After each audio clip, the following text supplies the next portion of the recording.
ওই যে জঙ্গি এমপি যাচ্ছে, আল্লাহ নবীর সুন্নত এবং এই পোশাক কোনোদিন জঙ্গির অ্যাসেম্বল হতে পারে না। জানার সবাই এই সংসদের মান ক্ষুণ্ণ হয়েছে আমি মনে করছি।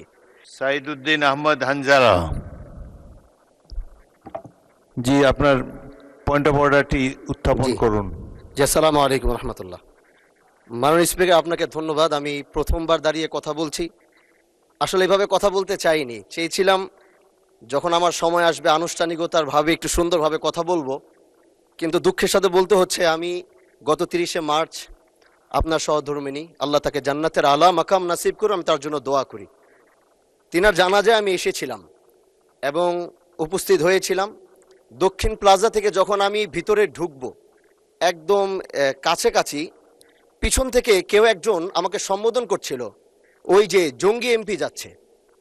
তো এই বিষয়টা আসলে এইভাবে আসতো না। তো একটু পর থেকে সোশ্যাল মিডিয়াতে দেখলাম যে এই বিষয়ে খুব লেখালেখি এবং এই ভিডিওটা নিয়ে খুব আলোচনা চলছে, যেটি জাতীয় সংসদের একজন রানিং এমপিকে সংসদের কাছে যখন জঙ্গি বলে সম্বোধন করা হয়, আর এটার জন্যে এই সংসদের মান ক্ষুণ্ণ হয়েছে আমি মনে করছি।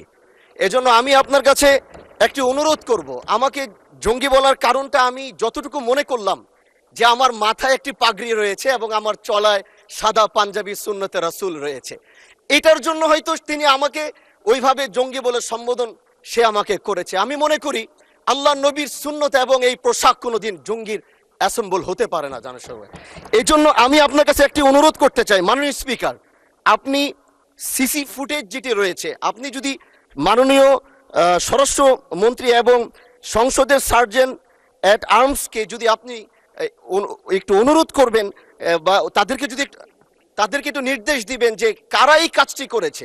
অবশ্যই এই কাজটি এই জন্য করেছে যেন এখানে আমাদের বিরোধী দল যারা রয়েছেন এখানে তাদেরকেও হয়তো তাদের সম্মান ক্ষুণ্ণ করার জন্য হতে পারে, ওখানে প্রশাসন দাঁড়িয়েছিল, প্রশাসনের সম্মান ক্ষুণ্ণ করার জন্য হতে পারে। তো এই জন্য আমি চাচ্ছিলাম একটি সঠিক তদন্ত যদি আপনার মাধ্যমে নির্দেশনা আসতো তাহলে এই বিষয়টি ক্লিয়ার হতো। ধন্যবাদ। মাননীয় সদস্য, বিষয়টি অবশ্যই অত্যন্ত দুঃখজনক।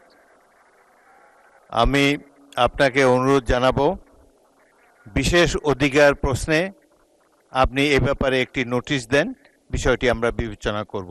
বিশেষ ধন্যবাদ।